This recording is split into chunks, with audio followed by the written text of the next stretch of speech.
ሲጀመር በሴት ነው የምትሞተው። ለምን አልነግርህም? ወይኔ እንዴት አባቷ ነው የምታምረው!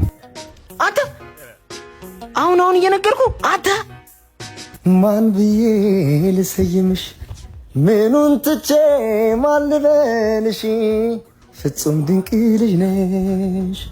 ድምጽ ያምራል። አመሰግናለሁ የኔ ቆንጆ። ሲያንስሽ ነው። ጽጌረዳ እኮ ነው የምትመስለው።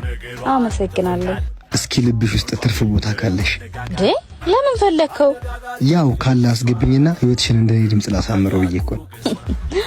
ደሞ ፈገግታሽ እንዴት አባቱ ነው የሚያምረው። አመሰግናለሁ። ማድነቅማ ግዴታዬ ነው። ካላስቸገርኩሽ ስልክሽ ልወስ።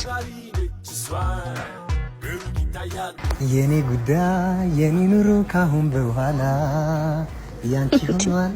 የኔ ፍቅር የኔ ወለላ። ደውልልሻለሁ። እሺ እኔም ወድሻለሁ።